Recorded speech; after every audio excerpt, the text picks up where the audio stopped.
신약성경 109면 누가복음 10장 25절에서 37절까지의 말씀을 봉독해 드립니다. 어떤 율법교사가 일어나 예수를 시험하여 이르되 선생님, 내가 무엇을 하여야 영생을 얻으리이까? 예수께서 이르시되 율법에 무엇이라 기록되었으며 네가 어떻게 읽느냐? 대답하여 이르되 네 마음을 다하며 목숨을 다하며 힘을 다하며 뜻을 다하여 주 너희 하나님을 사랑하고 또한 내 이웃을 네 자신같이 사랑하라 하였나이다. 예수께서 이르시되 네 대답이 옳도다. 이를 행하라. 그러면 살리라 하시니 그 사람이 자기를 옳게 보이려고 예수께 여짜오되 그러면 내 이웃이 누구니이까? 예수께서 대답하여 이르시되 어떤 사람이 예루살렘에서 여리고로 내려가다가 강도를 만나매 강도들이 그 옷을 벗기고 때려 거의 죽은 것을 버리고 갔더라.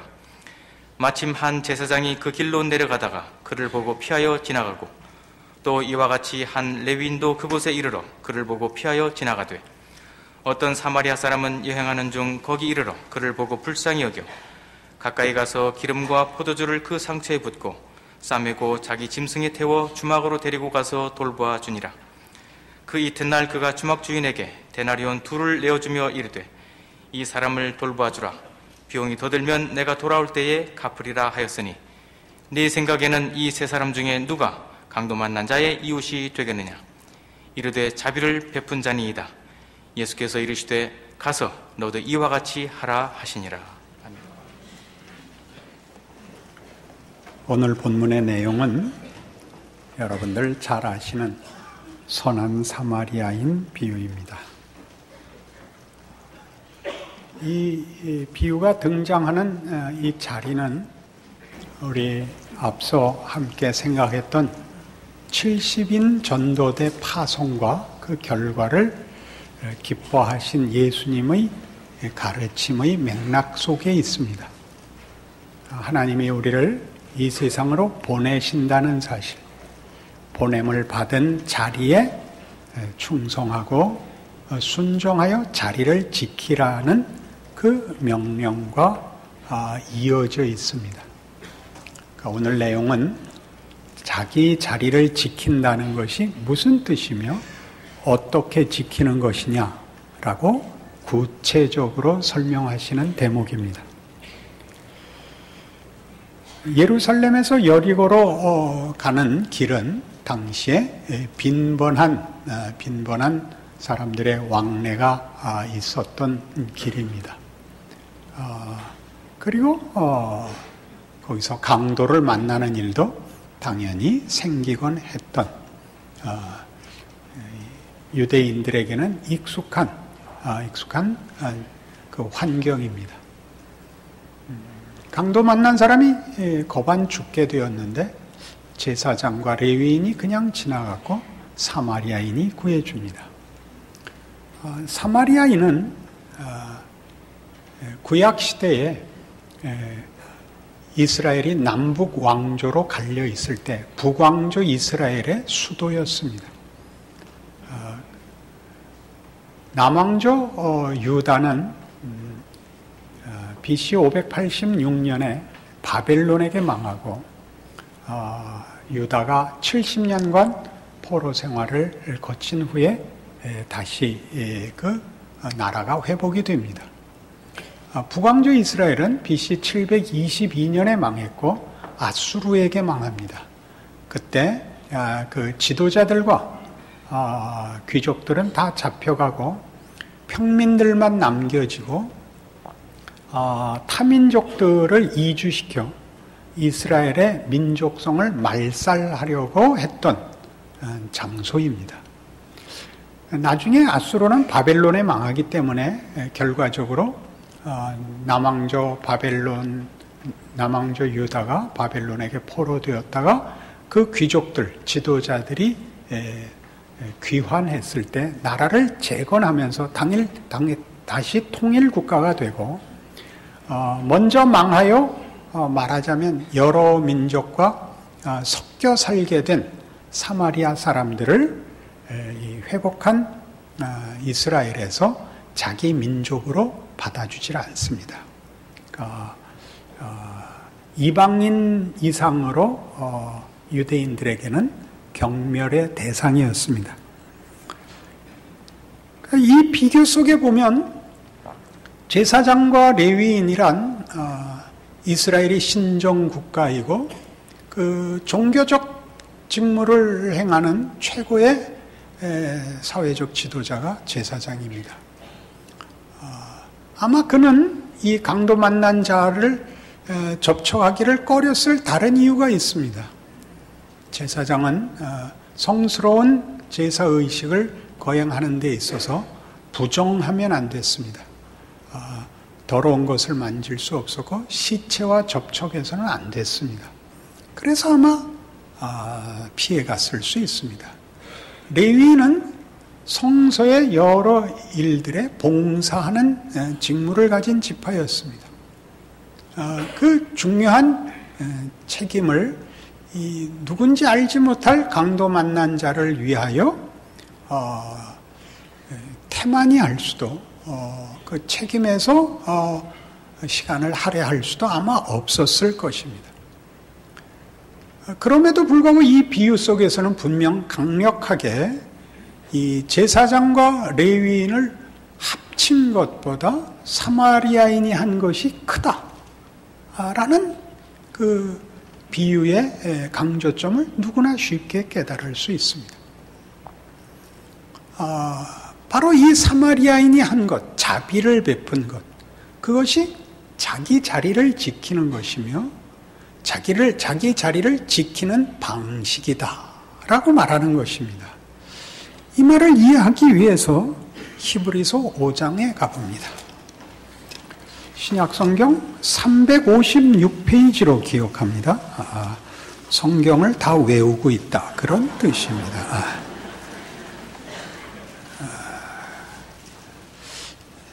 히브리서 5장 7절 말씀부터 보겠습니다.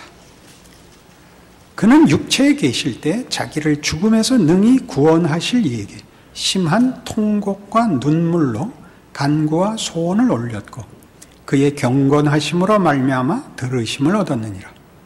그가 아들이시면서도 받으신 고난으로 순종함을 배워서 온전하게 되셨은즉 자기에게 순종하는 모든 자에게 영원한 구원의 근원이 되시고 하나님께 멜기세덱의 반차를 따른 대제사장이라 칭하심을 받으셨느니라. 예수님께서 그 당신의 사역과 또 그 사역의 내용을 고난을 통하여 순종을 배워 완성하셨다, 이렇게 증언하는 내용입니다. 우리가 이해하기 좋게 약간 의역하면 혹은 우리 이해를 돕기 위한 식으로 풀어서 설명하자면 하나님이 가라 하는 길을 그의 인생과 현실로 살아 그 요구하시는 내용을 육체와 현실 속에서 구체화하셨다, 그런 뜻입니다. 예수님이 걸으신 길은 하나님의 구원의 선포이며 구원의 방식이셨습니다. 또한 그것은 구원의 내용이며 구원의 목적이었습니다. 그것을 다만 개념으로, 이상으로, 추상적으로 지시를 하시는 것이 아니라 예수 그리스도를 우리 구원하실 그의 백성들과 같은 모양과 환경과 조건과 경험 속에 보내셔서 예수 안에서 인생과 현실과 인격과 육체로 구체화하여 우리 모두를 향한 하나님의 뜻을 분명하게 역사 속에 세우십니다. 이것이 예수 그리스도께서 걸으신 성육신의 중요한 요소입니다. 본질입니다. 조금 더 설명을 하죠. 우리가 이해하기 좋은 예를 하나 들겠습니다. 어네스트 그러면 해밍웨이가 생각나는데요. 어네스트 셰클턴이라는 탐험가가 있습니다. 영국 탐험가로서 1914년에 남극 대륙을 남극점을 통과하여 남극 대륙을 횡단하는 국가적 사명을 부여받고 28명의 대원을 이끌고 영국을 출발하여 남극 대륙으로 향한 탐험가입니다. 이 탐험이 이루어지게 된 배경에는 19세기와 20세기 초까지 전 세계 최고의 제국으로 그 영광을 자랑하던 이 나라가 북극점과 남극점을 최초로 가는 일에는 실패했었기 때문에 북극점은 미국의 피어리가 먼저 간 것으로 기억하고 남극점은 노르웨이 사람 아문센이 먼저 갔을 것입니다. 당시 아문센이 남극점을 갈 때 그의 경쟁자로 영국의 스코트가 갔었는데 늦었고 돌아오다가 얼어 죽고 말았죠. 그래서 영국이 국가적인 임무와 지원을 하여 이 남극 대륙을 최초로 횡단하는 일을 이제 쉐클턴에게 맡긴 것입니다. 그가 그 대원들을 이끌고 출발을 해서 저 남쪽을 향하여 가고 있는데 1차 세계대전이 발발합니다. 본국에 무전을 칩니다. 전쟁이 났으니 귀환할까요? 영국 정부가 대답하기를 당신들이 받은 임무는 전쟁 이상의 가치가 있습니다. 최초의 임무를 완수하고 오십시오. 그래서 계속 탐험을 추진하기로 하여 이제 남극 대륙 앞에 있는 마지막 그 항구에 도달합니다. 사우스 조지아 섬이라는 영국령 섬에 도착하는데 무인도입니다. 항구만 하나 이제 사람들이 모여 사는데 고래잡이 배들을 위한 모항으로 삼고 있는 항구 하나만 있습니다. 그래서 거기에 도착하여 마지막으로 이제 그 탐험에 필요한 것들을 재정비하고 남극 대륙을 향하여 출발합니다.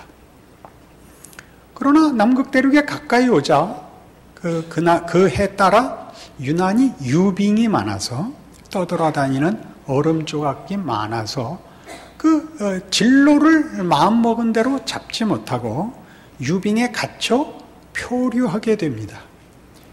여러분 유빙이라 그러면 대부분 다 빙수에 떠 있는 얼음을 생각하실 텐데 거기 있는 얼음 조각들은 몇 킬로짜리에서부터 몇백 미터짜리까지 어마어마한 크기와 두께이며 배가 그것을 가로질러 뚫고 나갈 정도의 작은 것들이 아닙니다. 그래서 그 조류를 따라 표류하다가 결국 유빙에 같이 이렇게 묶입니다. 배가 그 얼음 조각들이 붙고 얼어붙는 가운데 같이 얼어서 배가 기울어 버립니다. 그 안에서 살 수 없게 되어서 모두 밖으로 나와 물건들을 꺼내서 얼음 위에서 살게 됩니다. 여러 날을 그 텐트를 치고 그 속에서 추위를 견디며 어떻게 되나 이제 뭐 밀려갈 수밖에 없는 겁니다. 근데 한참을 표류하다가 아주 여러 달을 표류하다가 이번에 이게 녹기 시작을 합니다. 난류를 만나서 얼음이 녹으니까 배는 결국 그 얼어붙었다가 부서지고 맙니다. 압력을 못 견디고 가만히 있으면 얼음판이 녹게 생겼으니까 그때 꺼내 놓았던 구조선 6m짜리 구조선 여럿에 이제 전 대원이 나누어 타고 앞에 보이는 섬으로 옮겨갑니다. 도달하니 무인도고 다행히 물개와 펭귄이 많아서 매일 몽둥이 들고 나가 물개를 때려잡아서 먹고 삽니다. 근데 가만히 보니까 항로에서 멀리 이탈된 섬이라서 보이는 곳에 배가 지나갈 일이 없는 곳입니다. 이대로 있다간 다 죽게 생겼다는 판단의 하에 이제 쉐클턴이 5명의 대원을 선발하여 6이서 그 6m짜리 구조 보트에 가운데 돛대 하나를 세워서 바람을 의지해서 사우스 조지아 섬으로 갑니다. 1200km가 넘는 먼 바다를 거칠고 사나운 바다를 갑니다. 거반 물에 젖은 채로 잠을 자면서 애를 써서 그 섬에 드디어 도착을 했는데, 도착해서 보니까 그 섬의 최남단에 도착을 했고 가야 할 항구는 최북단에 있고 가운데는 3000m짜리 큰 산이 가로막고 있습니다. 셋을 거기 남겨두고 3명이 그 얼음산을 넘어 36시간 동안 잠을 자지 않고 먹지 못하고 항구까지 길을 쓰고 가서 조난 소식을 알립니다. 그게 탐험을 시작하여 조난 소식을 알린 때까지 18개월이 걸립니다. 그리고 구조선을 요청했으나 당시 세계대전 중이라 구조선으로 뺄 선박이 없는 겁니다. 쓸만한 건 다 징발되었으니까. 4개월을 애타게 기다리고 백방으로 노력하여 드디어 배를 얻어서 가서 대원들을 다 구해옵니다.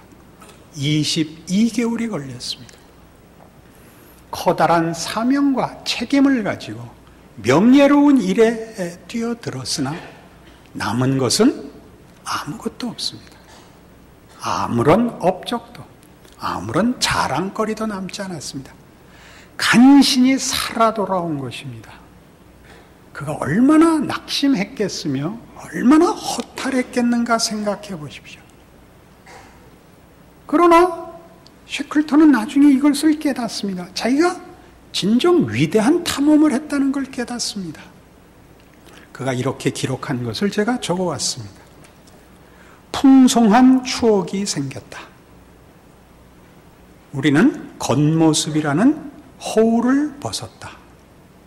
고생하고 굶주리고 이겼으며 넘어졌지만 영광을 붙잡았고 전체적으로 더 큰 그릇이 되었다. 위험에 처한 하나님을 보았고 자연이 들려주는 이야기를 들었다. 우리는 벌거벗은 인간의 영혼을 보았다.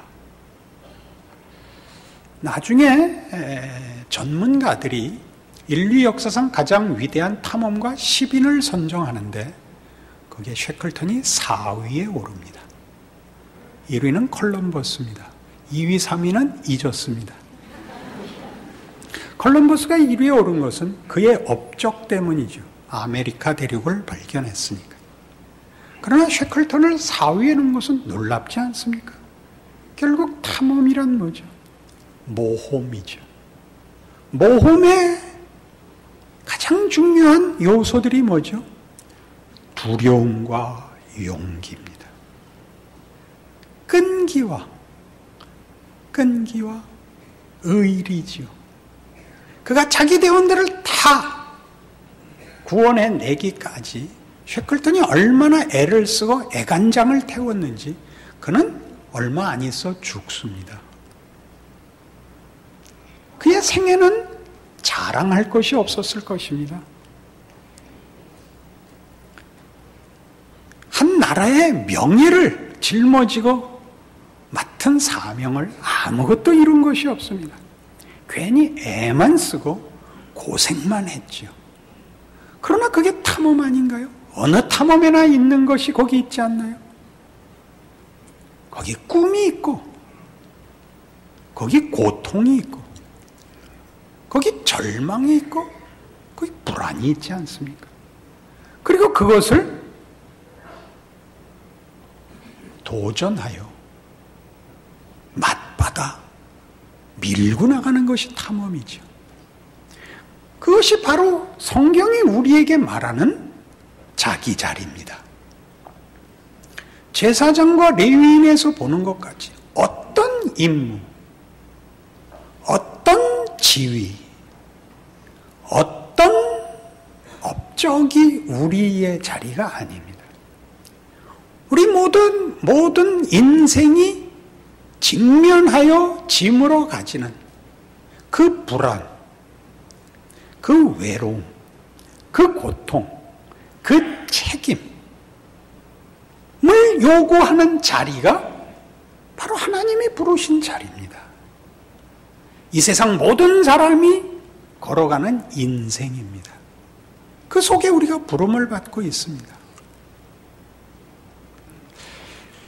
종종 저도 예전에 그랬습니다만 신자들 중에서는 목사가 자기 가정을 가지지 않는 것이 그의 목회에 더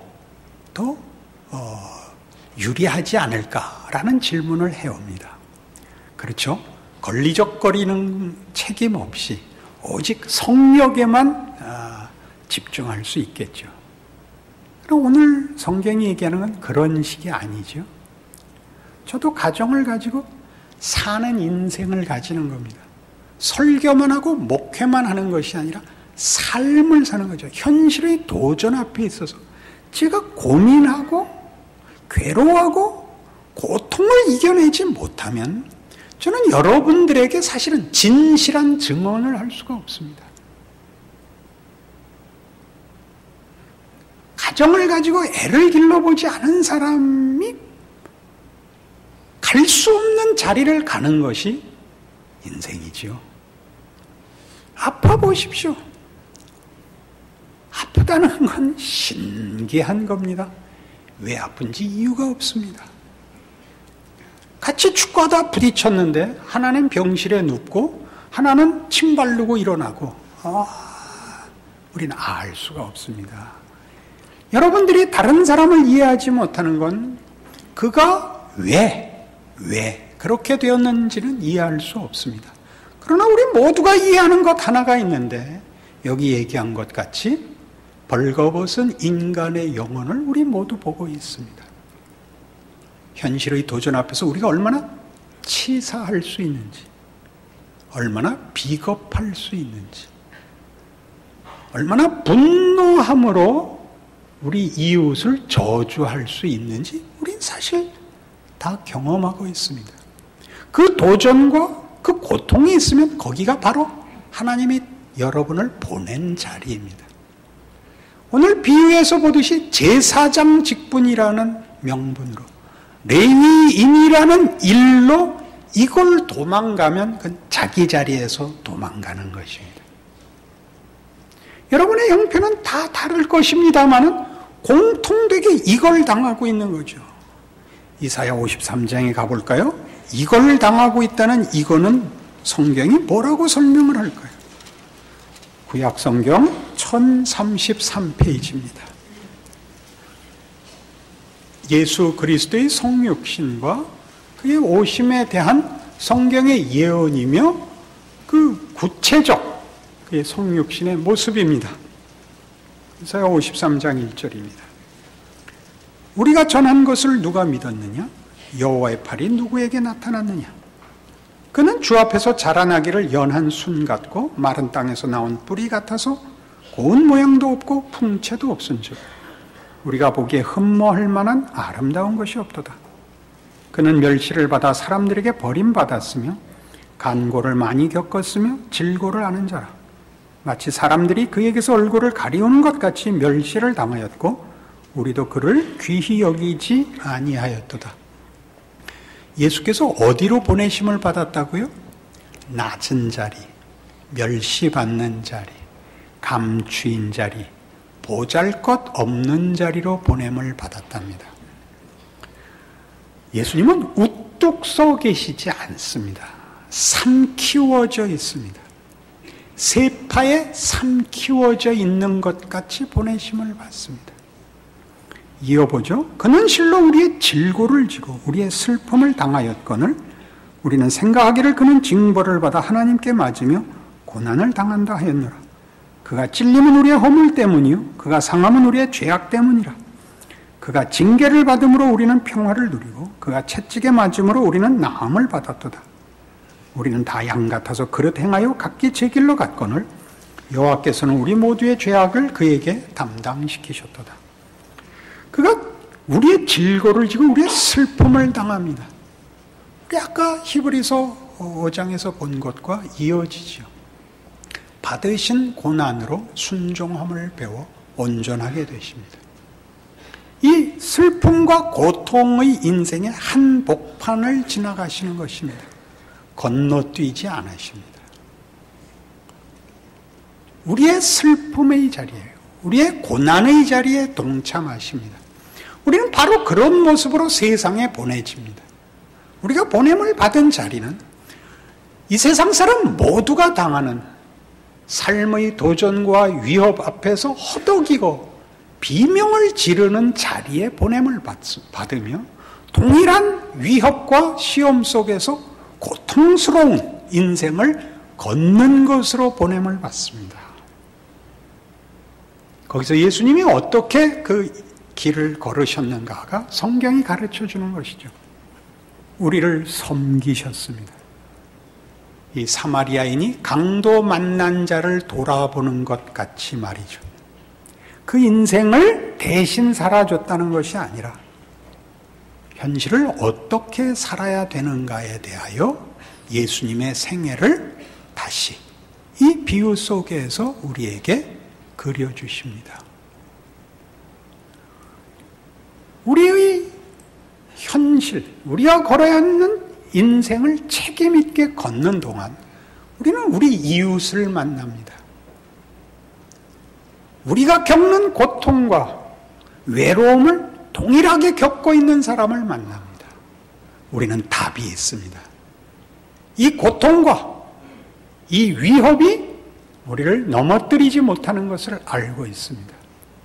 그리고 세상이 우리에게 유혹하고 시험하는 것들이 거짓인 것을 압니다. 세상은 우리에게 진정한 것을 주지 못합니다. 그래서 우리가 가진 것은 예수 안에서 허락된 하나님의 자녀만이 갖는 약속들입니다. 그리고 귀한 것들입니다. 진정한 내용과 가치가 있는 것입니다. 세상 사람들이 포기하고 타협하고 도망가는 길을 우리는 걸어갈 수 있습니다. 업적으로 남는 것이 아니라 모두가 두려워하는 길을, 앞이 없는 길을 우리만이 걸을 수 있습니다. 감수하고 걷는 겁니다. 그렇게 할 때 예수께서 그의 생애를 살아 하나님의 구원이 구체적으로 우리 모든 하나님의 백성들의 영혼과 운명뿐만 아니라 현실에 새로운 답을 주시는 것 같이, 그 삶이 위대해지는 것 같이 세상 사람들 앞에 우리가 믿는 믿음, 우리가 가진 구원, 우리를 부르시고 보내신 하나님이 누구신가에 대한 증언이 위대하고 영광스럽게 구체화되어 증거될 것입니다. 갈라디아서 5장에서 말하는 성령의 열매들을 보시면 사랑과 희락과 화평과 오래 참음과 자비와 양선과 충성과 온유와 절제는 인격적인 것입니다. 성품적인 것입니다. 기능적이거나 능력에 관한 것이 아닙니다.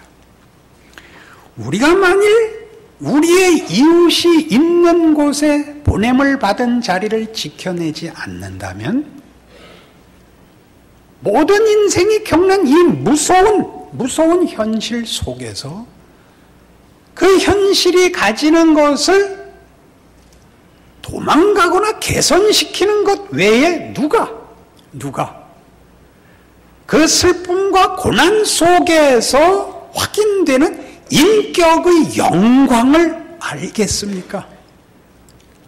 세상이 요구하는 것은 다만 고통을 치료하는 것이요, 자존심을 만족시키는 것이요, 형통을 유지하는 것으로부터 진정한 기독교 신앙이 우리를 당신의 형상으로 만들고 사랑하사 구원하시려는 예수 안에서 구체화시킨 하나님의 성품으로 우리를 부르시는 것이라는 것을 드러내겠습니까? 그래서 세상의 위협이 다만 기계적으로 또는 무슨 추상적으로 맞받아야 되는 질문과 답이 아니라 쉐클턴이 겪었던 것처럼 그 도전하는 위협과 고통과 고난과 절박함 속에서 인간이 얼마나 위대해질 수 있는가? 인간성이라는 게 진정 어디에서 힘을 발하는가를 확인하는 인생이 될 것이요. 우리를 지켜보는 이 세상 앞에는 진정한 생명의 증거가 될 것입니다. 여러분 모두가 이 길로 부름을 받았고 이 길로 보냄을 받고 있습니다. 젊은이들에게는 가장 큰 문제가 불안일 것입니다. 막막함일 것입니다. 쉐클턴을 생각해 보십시오. 유빙에 갇혀 그 찍어놓은 사진을 보니까 그 얼음판에서 무료하잖아요. 남극대륙에 도착했어야 뭐 어디 갈 데가 있는 것이지 떠내려가는 팥빙수 위에서 뭘 하겠습니까? 축구를 합니다. 이긴들 뭐 할 것이며 진들 어떠며 아무런들 어떻겠습니까? 그러나 견디는 방법이죠. 밤에 잠을 못 잡니다. 그래서 어떡할 겁니까? 견디는 것이죠. 견딘다는 게 뭐죠? 매일매일 불안을 안고 사는 거죠. 우리는 내 인생의 주인이 내가 살아야 하는 책임을 갖고 있지만 주인이 하나님이시라는 걸 알고 있고 그분이 예수 그리스도 안에서 우리 인생의 궁극적인 승리를 역사적으로 구체화했다는 증거가 있습니다. 이 믿음을 사셔야죠. 우리는 아무런 업적을 남기지 못할 수도 있습니다. 대부분 당연히 그렇습니다. 살기에 급급할 것입니다. 그러나 살아내셔야 합니다. 세상적으로 이기라는 것이 아닙니다. 신앙인으로 세상의 도전은 우리를 궁극적으로 패배시킬 수 없다고 걸어 나가셔야 됩니다. 1200km의 항해를 하셔야 되고 먹지도 않고 자지도 않고 36시간의 강행군을 하여 구원을 요청하기도 해야 할 것입니다. 그리고 아무런 자랑거리도 없을지 모릅니다. 그러나 문득 깨닫습니다. 예수를 믿고 사는 인생의 위대함을 말이죠. 거기에 기독교 신앙의 진수가 있습니다. 이 위대한 길에 부름을 받았으니 영광된 길을 걸으시는 여러분의 신자된 고백이요 현실이기를 바랍니다. 기도하십시다. 하나님 아버지 은혜를 감사합니다. 이 험한 세상, 많은 위협과 두려움과 공포와 불안과 고독과 고난이 춤을 추는 곳에서 하나님의 자녀로 살고 있습니다. 우리를 넘어뜨릴 수 있는 것은 아무것도 없습니다. 우리는 파도를 뚫고 산을 넘고 강을 건너 하나님의 사람으로 우리에게 허락된 인생을 걸어갈 것입니다. 발이 부르트고 입이 마르고 허리가 굽을지 모르지만 우리는 하나님의 사람으로 우리의 길이 예수께서 걸으신 길이요 이 세상을 향한 빛이요 하나님의 손길인 것을 기억하고 충성할 것을 약속합니다. 눈물을 닦고 비명을 삼키고 변명과 타협과 체념에서 벗어나 자신의 길을 걷는 위대한 신앙인들이 되도록 붙들어 주시옵소서. 지금은 우리 주 예수 그리스도의 은혜와 하나님 아버지의 극진하신 사랑과 성령님의 교통하심이 하늘 하나님의 자녀로 사는 인생인 것을 기억하고 믿음의 위인으로 충성과 인내를 약속하고 돌아가는 심령들 위해 영원토록 함께 있을지어다.